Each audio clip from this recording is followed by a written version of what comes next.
Altitude IAS के platform पे आप सभी का स्वागत है। तो चलिए स्टार्ट करते हैं आज का हमारा द हिंदू न्यूज एनालिसिस।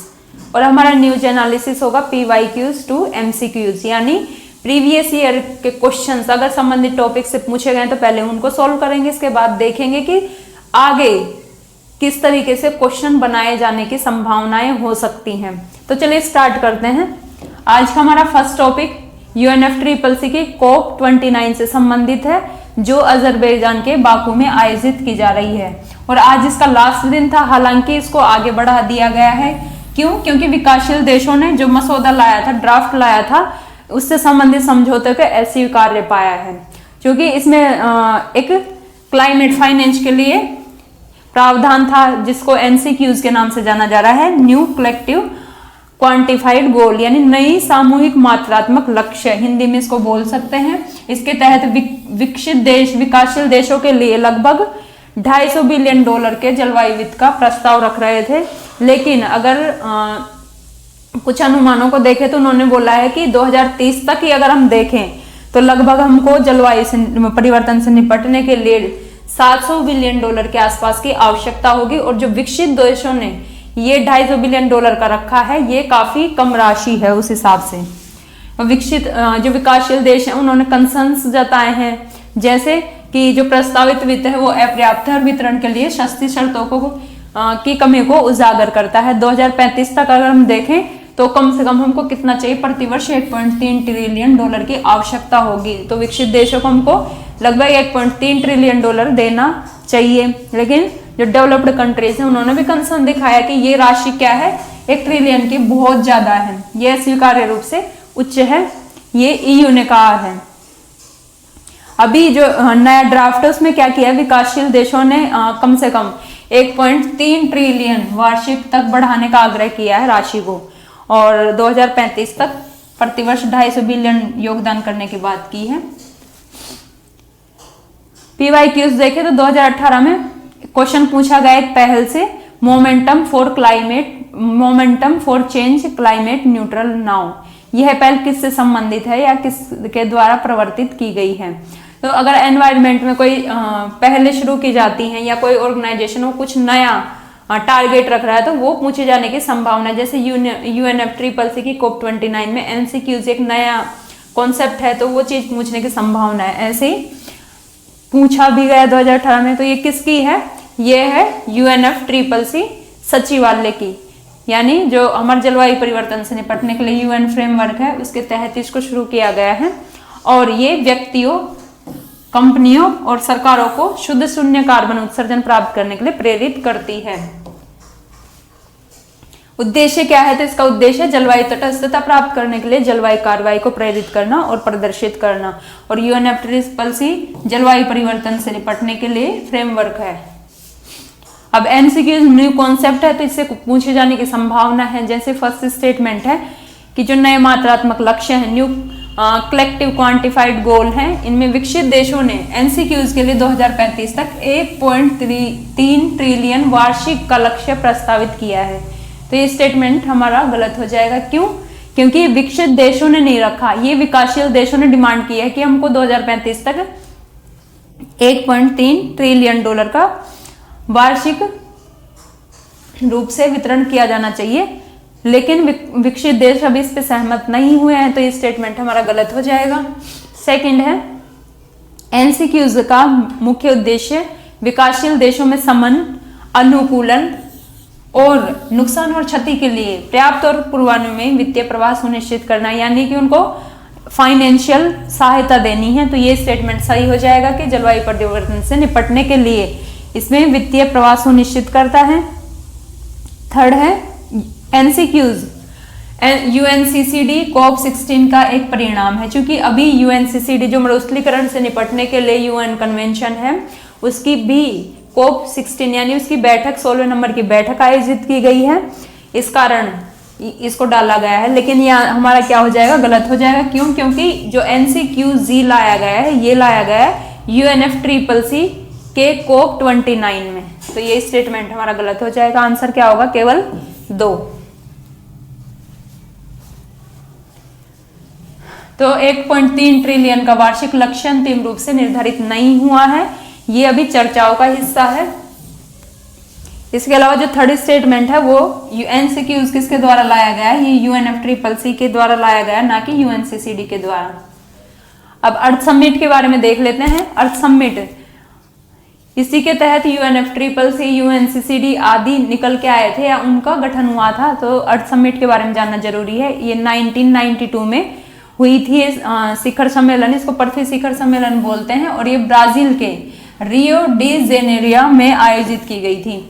इसमें वैश्विक पर्यावरणीय चर्चाओं में एक महत्वपूर्ण मील का पत्थर माना जाता है। क्यों? क्योंकि ये पर्यावरण संबंधित एक महत्वपूर्ण बैठक थी और इसमें ऐसे संगठनों का गठन किया गया जो वर्तमान में क्या कर रहे हैं, जलवायु परिवर्तन की समस्याओं से निपटने के लिए कार्य कर रहे हैं। मुख्य समझौतों में देखें तो रियो घोषणा की गई, एजेंडा 21 अपनाया गया और संयुक्त राष्ट्र जलवायु परिवर्तन रूपरेखा सम्मेलन यानी यूएनएफसीसीसी की भी स्थापना पृथ्वी सम्मेलन के दौरान की गई थी। अब यूएनएफसीसीसी क्या है, तो एक क्लाइमेट जो जलवायु परिवर्तन से है उससे निपटने के लिए एक फ्रेमवर्क है। ये ग्रीन हाउस गैस सांद्रता को स्थिर करके जलवायु परिवर्तन का समाधान करने के लिए एक वैश्विक संधि के रूप में स्थापित किया गया था, ताकि हम क्या कर सकें, ग्रीन हाउस गैस को स्थिर कर सकें और जो बढ़ता तापमान है उसको कंट्रोल कर सकें। इसी में हम अगर महत्वपूर्ण कुछ पहले देखें तो क्योटो प्रोटोकॉल लाया गया था जलवायु परिवर्तन से निपटने के लिए। इसके अलावा पेरिस समझौता 2015 में लाया गया और इसके माध्यम से क्या हुआ था, इसके माध्यम से कुछ टारगेट रखे गए थे हमारे, जैसे कि तापमान वृद्धि है उसको सीमित करना आदि। अब अगर हम देखें कोप, तो कोप क्या है, इसके पक्षकार हैं, उनके एक सम्मेलन होता है और इसमें प्रगति की समीक्षा की जाती है और जलवायु कार्रवाई के लिए जो नए लक्ष्य हैं वो निर्धारित की जाती है, इसी के लिए बैठ के आयोजित की जाती है। और अभी वर्तमान में जो अजरबैजान के बाकू में हुई है वो कौन से नंबर की कोप थी, वो थी 29 नंबर की कोप। न्यू कलेक्टिव क्वांटिफाइड गोल, ये चूंकि अभी बहुत चर्चा में है, ये क्या है, एक नए वित्तीय लक्ष्य रखता है जो विकासशील देशों को जलवायु परिवर्तन से निपटने के लिए कुछ सहायताएं प्रदान करता है, वित्तीय सहायता प्रदान की जाती है। और ये वित्तीय सहायता कौन प्रदान करेगा, तो ये प्रदान करेंगे विकसित देश। अब विकसित देशों के ऊपर भार क्यों डाला जा रहा है, क्योंकि जब फर्स्ट औद्योगिक क्रांति शुरू हुई थी तो वो विकसित देशों में शुरू हुई और उन लोगों ने इसका लाभ लिया था। विकासशील देश इसमें थोड़े पीछे बाद में शामिल हुए, तो इसी कारण जो जलवायु परिवर्तन में उनकी एक महत्वपूर्ण भूमिका रही थी विकसित देशों की, तो उनके ऊपर अब कुछ उत्तरदायित्व या जिम्मेदारियां डाली जा रही हैं। इसका लक्ष्य क्या है, तो 2020 तक पेरिस समझौते के तहत जो निर्धारित $100 बिलियन का वार्षिक लक्ष्य निर्धारित किया था उसी को चेंज करना है और अब इसकी जगह एक नया लक्ष्य निर्धारित करना, उसका जो योगदान है उसको बढ़ाना है। 2035 तक $250 बिलियन वार्षिक का प्रस्ताव किया गया है, जबकि विकासशील देश कितना चाहते हैं, $1.3 ट्रिलियन। महत्व क्या है, तो ये विकासशील देशों में जलवायु परिवर्तन से निपटने में महत्वपूर्ण भूमिका निभा सकता है, जैसे संबंध से संबंधित अनुकूलन करना हो या नुकसान और क्षति से निपटना हो, तो ऐसी स्थिति में ये जो वित्तीय प्रवाह होगा ये हेल्प कर सकता है। इसके अलावा जलवायु वित्त में पारदर्शिता आएगी, जवाबदेहिता और समानता पे जोर देता है। सेकंड हमारा पॉलिटी से संबंधित है, इसमें न्यू क्रिमिनल लॉज हैं जो 3 लाए गए थे, उन्हीं से संबंधित है। इसमें सुप्रीम कोर्ट में एक पिटीशन है उसी से संबंधित है, तो देख लेते हैं। 2023 में भी आजाद सिंह कटारिया द्वारा याचिका दायर की गई और उनके वरिष्ठ अधिवक्ता थे मेनका गोस्वामी द्वारा ये प्रस्तुत की गई, जिसमें जो हमारी नागरिक सुरक्षा संहिता 2023 है और न्याय संहिता 2023 है उसकी वैधता को क्या दी गई, चुनौती दी गई थी। और इसमें तर्क दिया कि जो संगठित अपराध संबंधित प्रावधान है वो मनमाने तरीके से गिरफ्तारी को बढ़ावा देते हैं और पुलिस के दुरुपयोग के खिलाफ जो सुरक्षा है उसको भी एक तरीके से हटा देते हैं। इसके कारण जो निर्दोष व्यक्ति हैं उनको भी क्या कर सकते हैं, इसमें छोटे मोटे अपराध की स्थिति में संगठित अपराध कह के और सजा दी जा सकती है। इसमें यह भी है कि जो विचाराधीन कैदी उसको 60 दिनों तक पुलिस हिरासत में रखा जा सकता है जो डी के बसु मामले में निर्धारित निर्देशों का उल्लंघन करता है, क्योंकि उसमें 60 दिन से अगर विचाराधीन कैदी है तो उसके 60 दिन तक पुलिस हिरासत में नहीं रख सकते, लेकिन अभी हाल ही में क्या किया, उसको 60 दिन तक बढ़ा दिया गया। इस वजह से इसको उल्लंघन माना है। समानता का भी यहाँ समानता के जो भाव उसको भी कमजोर करता है, सुरक्षा की भावना को भी कमजोर करता है। क्वेश्चन क्या बन सकता है, तो नए आपराधिक कानूनों के बारे में, जैसे 7 या अधिक वर्षों की सजा वाले अपराधों के लिए अगर कोई 7 या अधिक वर्ष की सजा सुनाई गई है तो किसी को, तो ऐसी स्थिति में फोरेंसिक जांच अनिवार्य है। तो यहाँ ये क्या है, सही है कि अगर किसी व्यक्ति को 7 साल या उससे ज्यादा की सजा सुनाई गई तो ऐसी स्थिति में उसकी फोरेंसिक जांच करनी होगी, यानी कि वो अनिवार्य रूप से करना होगा। सेकेंड स्टेटमेंट है, अपराध और आपराधिक ट्रैकिंग नेटवर्क सिस्टम, जिसको CCTN के नाम से जाना जाता है, इसके माध्यम से ऑनलाइन FIR दर्ज की जा सकती है। तो ये भी पता होना चाहिए कि अब हम क्या कर सकते हैं, इलेक्ट्रॉनिक रूप से ऑनलाइन हम क्या कर सकते हैं, FIR दर्ज कर सकते हैं, और इसके तहत हमको पुलिस थाने में जाने की जरूरत नहीं होगी, बल्कि हम घर बैठे इसको दर्ज कर सकते हैं। तो ये भी सही है। थर्ड है, तलाशी के दौरान रिकॉर्डिंग अनिवार्य है और इसके बिना कोई आरोप पत्र मान्य नहीं होगा, यानी अगर तलाशी ली जाती तो उसमें रिकॉर्डिंग करना होगा। तो ये भी सही है, इसको भी अनिवार्य किया गया है। तो आंसर क्या हो जाएगा, डी। 1, 2, 3 सारे ऑप्शन हमारे सही हैं। नया आपराधिक कानून देखें तो इसमें 3 जो हमारे पुराने कानून हैं उनको नए कानूनों से प्रतिस्थापित किया गया है। जैसे भारतीय नागरिक सुरक्षा संहिता है, इसको किसकी जगह लाया गया है, तो इसको CRPC की जगह लाया गया है। आपराधिक प्रक्रिया संहिता 1973 की जगह किसको, भारतीय नागरिक सुरक्षा संहिता को। इसके अलावा भारतीय न्याय संहिता की बात करें तो इसको IPC की जगह लाया गया है। IPC जो 1860 में आई थी उसकी जगह अब हमने भारतीय न्याय संहिता लागू की है। ऐसे ही जो भारतीय साक्ष्य अधिनियम था 1872 का, उसकी जगह हम लाए हैं भारतीय साक्ष्य अधिनियम की प्रोविजन देखें तो इसमें CCTN के माध्यम से, यानी जो आपराधिक ट्रैकिंग नेटवर्क सिस्टम है अपराध से संबंधित, इसके माध्यम से हम ऑनलाइन FIR दर्ज कर सकते हैं। हमको पुलिस थाना जाने की जरूरत नहीं है, बल्कि घर बैठे हम क्या कर सकते हैं, FIR दर्ज करवा सकते हैं। इसमें महिला और बच्चों की सुरक्षा के लिए प्रावधानों को मजबूत किया गया है। जैसे बलात्कार और तस्करी जैसे अपराधों में क्या दी गई है, कड़ी सजा का प्रावधान किया गया है। डिजिटल साक्ष्य की मान्यता भी दी गई है। जैसे नए कानूनों में अगर आपराधिक मामलों में डिजिटल साक्ष्य है, साइबर अपराध और अब डिजिटल अपराध है, इनसे बेहतर तरीके से निपटने के लिए भी यूज किया जा सकता है। हालांकि इसको समय के साथ अपडेट किया जाएगा, अभी इसमें डिटेल से वो चीजें इंक्लूड नहीं की गई हैं साइबर सुरक्षा से संबंधित। इसके अलावा छोटे अपराधों के लिए सजा के रूप में सामुदायिक सेवा शुरू की गई है। अगर कोई छोटा मोटा अपराध करता है तो ऐसी स्थिति में उसको सामुदायिक आधारित सेवाएं प्रदान की जाएंगी जो करनी होंगी। ये सजा के तौर पे एक अच्छा विकल्प है। इसके माध्यम से व्यक्तियों में जो समुदाय के प्रति उनकी जिम्मेदारी उसको भी बढ़ाया जा सकता है। नेक्स्ट है, भारत की एकता सुरक्षा और सुरक्षा को धमकाने आतंक फैलाने की राहत वाले कृत्य दंडनीय होंगे। ये पहले से दंडनीय है। 5 या अधिक व्यक्तियों द्वारा कोई किए गए भीड़ हत्या के लिए मृत्यु या आजीवन कारावास की सजा का प्रावधान किया गया है। इसमें अगर किसी की 7 से अधिक वर्षों के लिए सजा सुनाई जाती है तो ऐसे में अपराधों के लिए फोरेंसिक जांच अनिवार्य करनी होगी। अगर तलाशी के दौरान तलाशी कर रहे हो तो इस स्थिति में रिकॉर्डिंग करना अनिवार्य होगा, नहीं तो आरोप पत्र को मान्य नहीं मानेंगे। इसके अलावा पहली बार अपराध करने वाले 1/3 सजा काटने के बाद जमानत पर रिहा हो सकता है। अगर किसी ने पहली बार अपराध किया तो उसको 1/3 जब उसकी सजा की अवधि हो जाएगी उसके बाद उसको जमानत मिल जाएगी। नेक्स्ट देखें तो ये एनवायरनमेंट से संबंधित है और ये अष्टमुडी लेक है जहां काफी मात्रा में मछली, और ये आप देख सकते हो किस तरीके से मरी हुई हैं।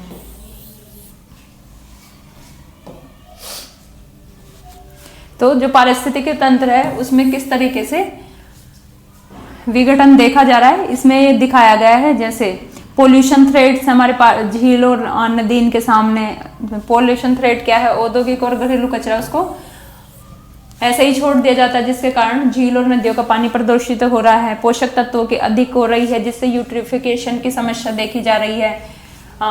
इससे क्या होगा, शैवाल का बहुत ज्यादा फैलाव होता है और जो जलीय जीव हैं उनके लिए जो ऑक्सीजन है वो पर्याप्त मात्रा में नहीं मिल पाती। तो ऑक्सीजन की कमी के कारण जो बायोलॉजिकल ऑक्सीजन डिमांड रहती है उसकी कमी के कारण जीवों की क्या होती है, मृत्यु हो जाती है जलीय जीवों की। तो ये यूट्रोफिकेशन से संबंधित समस्याएं हैं। इसके अलावा जो बायोडाइवर्सिटी है उसमें भी कमी देखी जा रही है। विषैले पदार्थों के कारण क्या हो रहा है, हमारे जो जलीय जीव हैं, जलीय पौधे हैं, उनकी संख्या कम हो रही है। अत्यधिक मात्रा में और जो अनियोजित तरीके से या अवैज्ञानिक तरीके से हम मछली पकड़ते हैं, उसके कारण भी खाद्य श्रृंखला क्या होती है, बाधित होती है। इंक्रोचमेंट और अर्बनाइजेशन की समस्याएं भी देखी जा रही हैं, जैसे शहरी विकास के कारण क्या हो रहा है, तटरेखाओं का अतिक्रमण किया जा रहा है। इसके अलावा जल शोधक भूमियों का विनाश किया जा रहा है।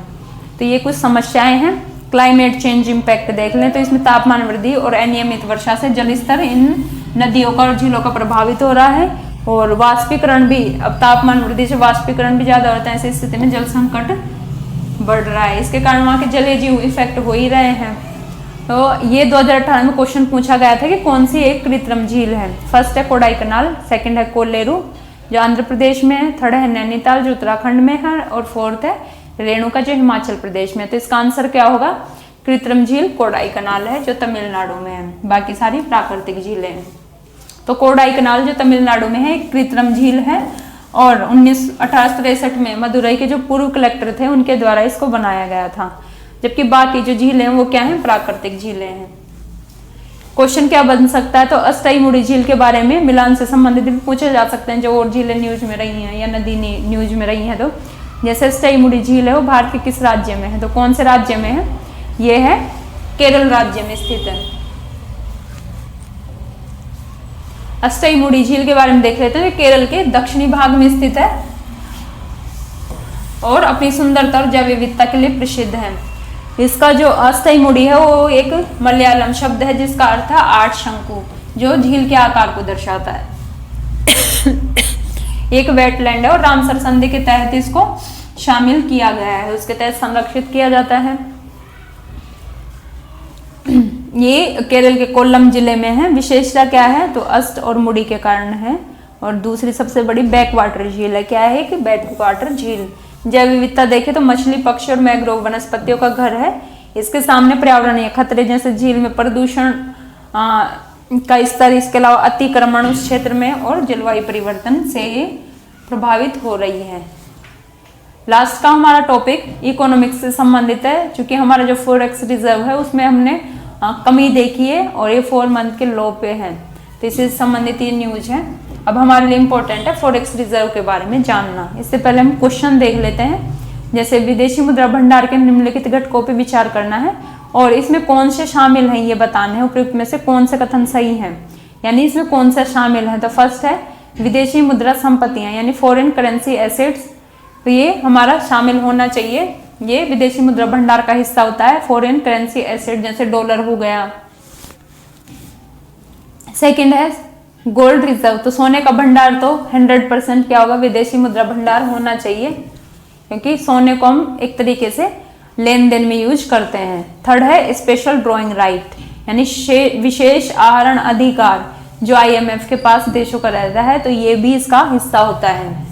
फोर्थ है IMF में रिजर्व स्थिति, जो हमारी रिजर्व पोजीशन क्या है IMF में। तो सारे क्या होंगे, हमारे जो फॉरेन एक्सचेंज रिजर्व है, विदेशी मुद्रा भंडार है, उसके हिस्से हैं। तो आंसर होगा डी, यानी सारे ही क्या है, विदेशी मुद्रा भंडार के तहत शामिल होते हैं।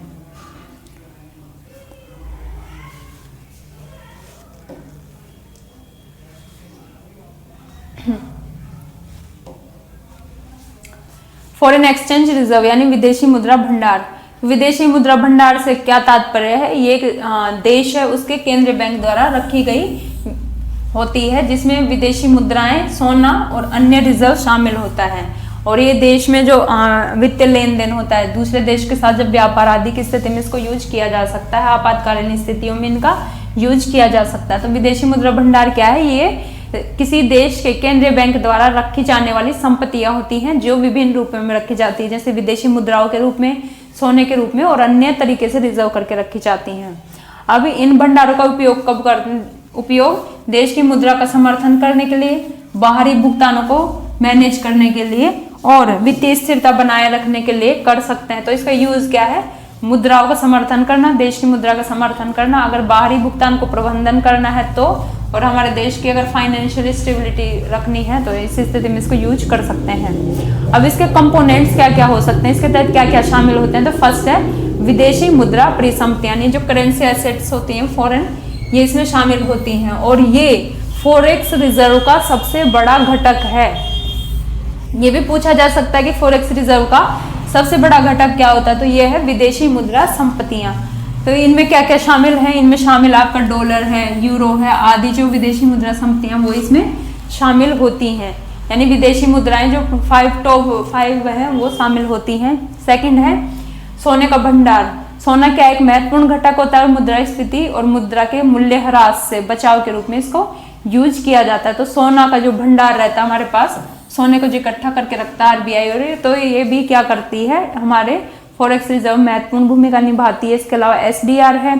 एसडीआर अंतरराष्ट्रीय रिजर्व संपत्तियां होती है और आईएमएफ द्वारा बनाई जाती हैं। ये देशों द्वारा अंतरराष्ट्रीय लेन देन को निपटाने के लिए यूज किए जा सकते हैं। अगर हमारी स्थिति खराब होती है तो हम आईएमएफ के पास जो रखते हैं इसको यूज कर सकते हैं और अतिरिक्त सहायता भी मांग सकते हैं। आईएमएफ में रिजर्व की स्थिति हमारी क्या है, कोटे का क्या स्थिति है हमारी आईएमएफ के पास, तो ये भी हमारे वित्तीय दायित्वों के निपटाने में महत्वपूर्ण भूमिका निभाती है। सारे हमारे क्या है, फॉरेक्स रिजर्व के पार्ट होते हैं। पर्पज क्या है इसका, तो मुद्रा के स्थिरीकरण को सुनिश्चित करती है। अगर विदेशी मुद्रा भंडार विदेशी मुद्रा भंडार हमारे पास होगा तो हमारी मुद्रा है उसको हम क्या कर सकते हैं, स्टेबल कर सकते हैं। देश की मुद्रा को स्थिर बनाए रखने में ये हेल्प करता है, क्योंकि विनिमय दरों में अगर लेन देन की दरों में उतार चढ़ाव होता है तो उसके खिलाफ ये क्या करेगा, एक बफर के रूप में काम करेगा। अगर हमारे पास बहुत सारी विदेशी मुद्रा भंडार है, जैसे डॉलर है, तो डॉलर मजबूत होता है तो ऐसी स्थिति में हमारा जो रुपया है वो कमजोर होता है। तो ऐसी स्थिति में अगर हमारे पास डॉलर काफी मात्रा में होगा तो हम क्या करेंगे, डॉलर जैसे चाइना के पास है बहुत ज्यादा मात्रा में है डॉलर, तो वो क्या कर सकता है, कभी भी चाहे तो मार्केट में डॉलर की सप्लाई बढ़ा देगा। तो इसके कारण सप्लाई बढ़ेगी डॉलर की तो क्या होगा, डॉलर का मूल्य अपने आप कम हो जाएगा। तो ये क्या है, एक मुद्रा स्थिरीकरण में महत्वपूर्ण भूमिका निभाता है। आयात के लिए भुगतान है, जैसे विदेशी मुद्रा भंडार का उपयोग हम क्या कर सकते हैं, आयात के लिए भुगतान कर सकते हैं। अगर आयात करते हैं तो ऐसी स्थिति में पे कर सकते हैं उसके लिए। वस्त्र और सेवाओं के निरंतर प्रवाह को बनाए रखने के लिए, यानी वही विदेशी सामान का आयात करने के लिए इसका यूज कर सकते हैं। निवेशकों का विश्वास भी बनता है इससे। अगर हमारे पास विदेशी मुद्रा भंडार उच्च मात्रा में है तो निवेश क्या करेंगे, यहाँ इन्वेस्ट करेंगे। इसके अलावा जो हमारा डेप्ट मैनेजमेंट है उसमें भी इसके ये मददगार होता है। विदेशी ऋण चुकाने और डिफॉल्ट से बचने के लिए हम क्या कर सकते हैं, जो हमारा फॉरेक्स रिजर्व है उसको यूज कर सकते हैं। ऐसी स्थिति में, आपातकाल की स्थिति में इससे हम निपट सकते हैं। फैक्टर्स देखें कि क्या ये फॉरेक्स रिजर्व को कौन कौन से फैक्टर इफेक्ट कर सकते हैं।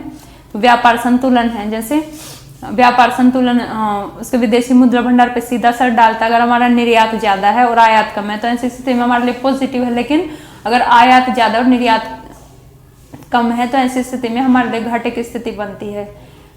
इसके अलावा जो फॉरेन इन्वेस्टमेंट है, एफडीआई है, एफपीआई है, ये आते हैं तो इससे भी हमारा फॉरेक्स रिजर्व बढ़ता है। लेकिन अगर ये कम होंगे या हमारे देश से जाते हैं तो ऐसी स्थिति में हमारा फॉरेक्स रिजर्व क्या हो सकता है, कम हो सकता है। और अभी आपको पता भी होगा कि बहुत सारे पोर्टफोलियो इन्वेस्टर क्या हो रहे हैं, अपना पैसा इंडियन इकोनॉमी से निकाल के और चाइना और अदर कंट्रीज में इन्वेस्ट कर रहे हैं। सरकारी नीतियां भी इसको इफेक्ट करती हैं, जैसे केंद्रीय बैंक और सरकार की नीतियां क्या हैं, मुद्रा हस्तक्षेप और व्यापार समझौते से संबंधित भंडार का संचय कितना किया जा रहा है, ये सारी चीजें इसको इफेक्ट करती हैं। और विश्व के स्तर पे कैसी स्थितियां हैं इकोनॉमी की, ये चीजें भी इफेक्ट करेंगी। जैसे तेल की कीमतें अगर बढ़ती हैं तो हमारा पैसा बाहर ज्यादा जाएगा, ऐसी स्थिति में हमारा जो रिजर्व है उस पर दबाव पड़ेगा, उसमें कमी आएगी। और निर्यात, हमारे जो प्रोडक्ट हैं उसके निर्यातों की अंतर्राष्ट्रीय मांग कितनी, अगर हमारे प्रोडक्ट की अंतर्राष्ट्रीय मांग ज्यादा होगी तो हम बेचेंगे और उनकी कीमत भी अधिक मिलेगी। ऐसी स्थिति में हमारे यहाँ पैसा आएगा और पैसा आएगा तो रिजर्व, फॉरेक्स रिजर्व बढ़ने की संभावना है। तो ये सारी चीजें क्या करती हैं, हमारे फॉरेक्स रिजर्व को इफेक्ट करती हैं। तो आज का हमारा न्यूज डिस्कशन यही समाप्त